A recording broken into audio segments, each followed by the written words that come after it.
Hey everyone, welcome back to the channel. My name's Kevin. Kevin! So where have I been? I'm very sorry that I have not uploaded a video in a very long time. Actually, that's not true.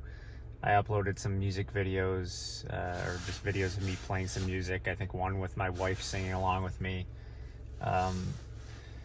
Long story short, and not to make this a depressing video, but I had a very, very bad accident on my bicycle in August of 2024. I broke my neck and my clavicle and sustained a nerve injury. To a certain degree, and to a great degree, actually, I'm very, very lucky that my injuries weren't worse than they were. I can walk, I can move my limbs. I'm having issues with numbness in my fingers that may or may not go away, but I've gained a lot of my strength back, and I'm on the road to recovery, even though it's still, a little bit ways to go. It happened, five or so months ago at this point, and I'm still not fully healed, and I don't know what, when I am fully healed, what that will look like, if it will be close to what I was before or not. But overall, it generally sucks, and I didn't really have the energy or the desire to make any videos during that time. So my apologies for that. I know that I don't have that many followers, so I'm sure there's probably not many people that were like, hey, I wonder why he stopped uploading videos, but that is basically the reason why. So I figured this would be a good way to get back into making the videos, because it is this month last year. So this is January 2025. January 2024 is when I picked up the truck, so I'm a year in. This is my year review and looking back on my year of ownership. Although there was 2 months, August and almost the entire month of August and September and a little bit of October, that I couldn't drive at all because I was wearing a neck brace. But, for the most part, I've driven the truck a lot during that time, and currently I'm at 13,746 miles as I sit here. So enough to really say that I've owned it solidly for a year. And, for the most part, it's been problem-free. I've had some gremlins in the software system and its integration with Apple CarPlay that have been a little annoying. One of the things that was happening was, that I found the most annoying was, it would basically, if I was listening to a podcast and I got a text message and I wanted to listen to that text message, it would play the text message and it would stop the podcast, but when the podcast would come back on, the volume would be drastically reduced for whatever reason. I do not know why the volume would go down. So then I'd have to crank it back up, and then sometimes it would automatically correct itself, so all of a sudden the audio would be incredibly loud and annoying. But if I'm being honest, that's not a very major problem, and it seems to have corrected itself. So last month in December, I took the car in for its second oil change, and there was a software update that had taken place sometime, I think in the end of September, maybe, that I got an email from Chevy that said, you have a software update that needs to be done at the dealer. It wasn't necessarily a recall, but it was like, we want to do this update on your truck because, it will give you access to new features down the road and probably over-the-air updates and whatnot. So I took it in at that time because actually, coincidentally, I also found a really good deal on a tonneau cover, which I'll show that in the video here. It's really tough because the snow is pretty brutal. Recently, we've had some lake effect snow here in Western New York, and the temperatures have been pretty cold. Right now it's 24 degrees, but yesterday when I was shoveling in the morning, it was 0 degrees outside, and I think in some places it was negative Fahrenheit temperatures, so pretty cold. But the tonneau cover was something I definitely wanted to get eventually, and I just saw a deal at the time, and I had points from the purchase of the Chevy, so I used the points plus I think it was 20% off to get this hard rolling tonneau cover. It's the first generation of the backflip rolling hard tonneau cover. There's a newer generation that's a little bit better, but this one ended up only being with tacks, and I actually had to have it installed because I couldn't really do anything at the time.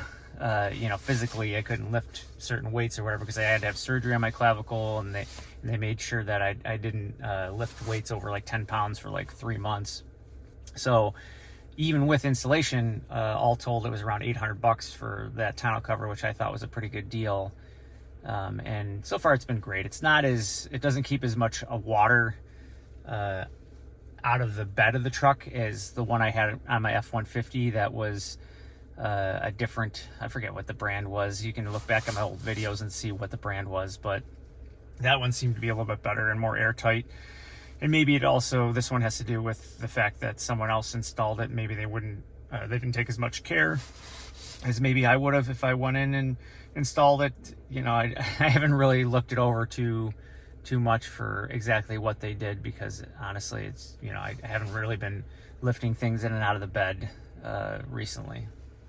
But anyway, so I took the truck in to get the software update. When I got the tonneau cover, they tried to do it and it didn't work. So they're like, you got to bring it back. And I'm like, all right, well, I'm just going to wait until the next time I need an oil change. So I got my oil change in December, and I was waiting for the truck there because I'm like, oh, it's an oil change, and then I just got to do the software update. You know, I'll be in and out, you know, in an hour and a half at the most. Well, I was there for like 3.5 hours because they tried to install this software update and it kept on kicking back and not working. Finally, they got it to do it, thankfully.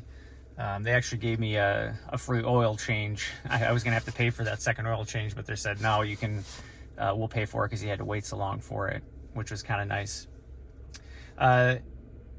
I don't really notice anything new that did to the truck. The only thing I noticed right away out the gate is it forgot my seat memory settings. No big deal. I just reset those. B, though, which is a little bit more annoying to me, is that it took my trip, and I'll flip it around here. Trip 1 was always from from the start of the truck's life, even before I picked it up. So I had 11 miles on it when I picked it up.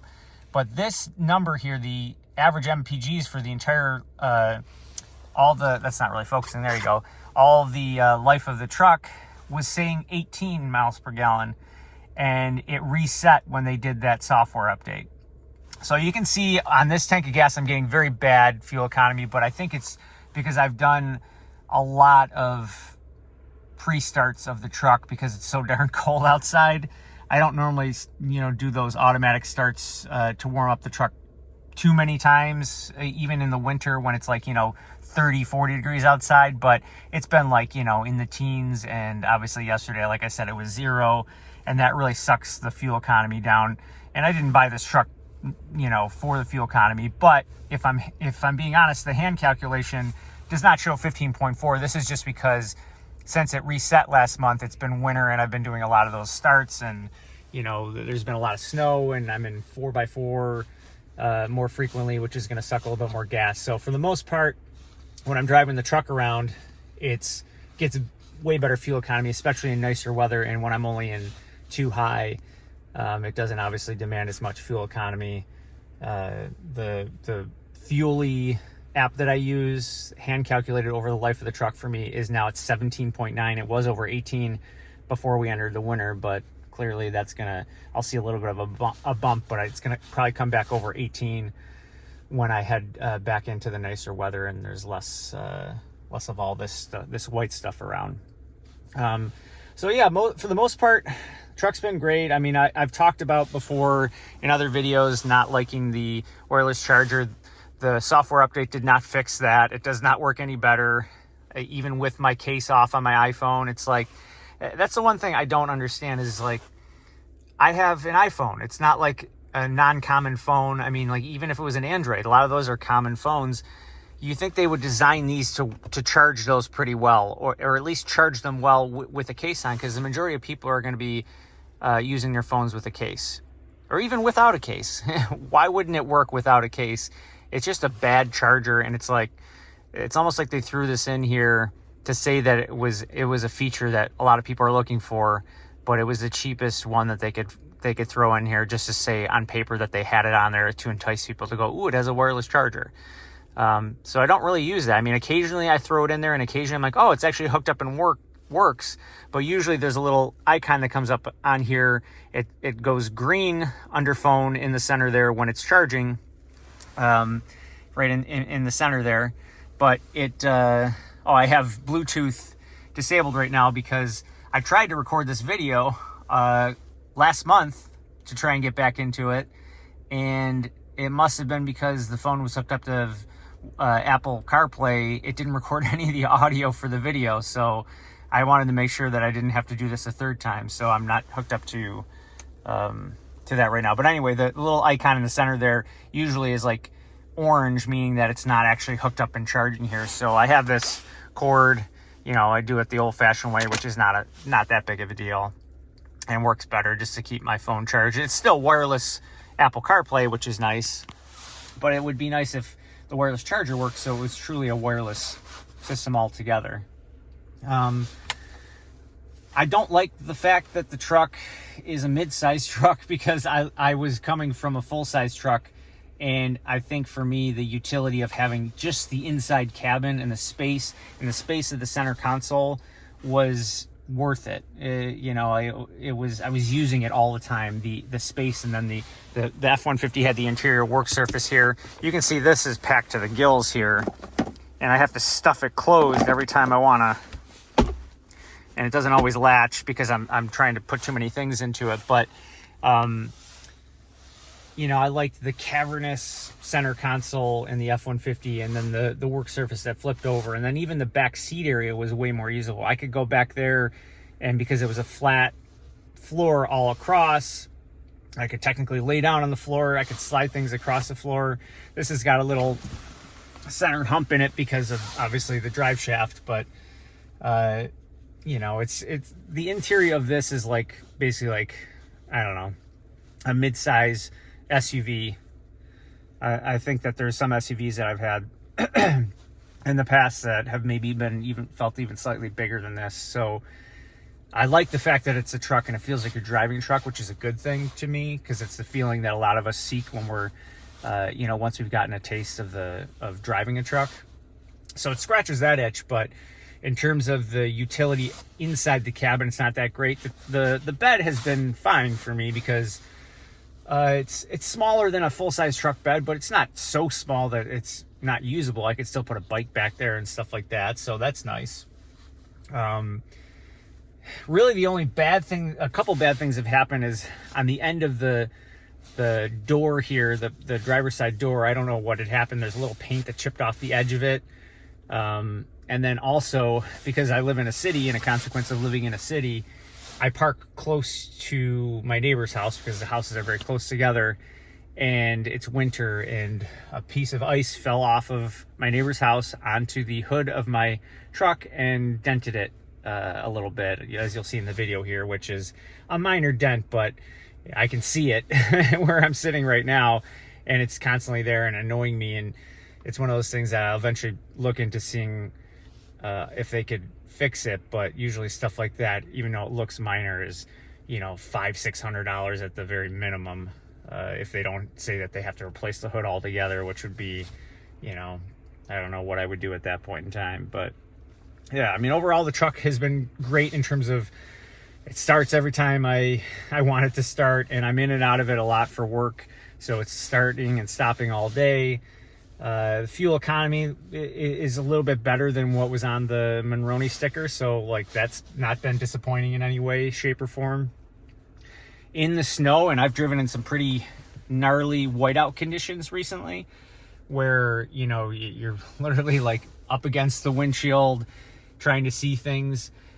I feel very confident in this truck in the snow, which is part of the reason I like having it, is the ground clearance is so generous, and the four-wheel drive system is so good that I think that you don't feel necessarily invincible, but you feel like you're in a pretty safe vehicle for those circumstances. So if you have to be out there driving around in that type of an environment, which in one case I did have to be out there doing it, I felt like, okay, I'm in a vehicle equipped to do this. I'm not in, you know, my wife has an Alfa Romeo Stelvio, which is a great winter car if it's, you know, the roads are a little slick because it has a great all-wheel drive system.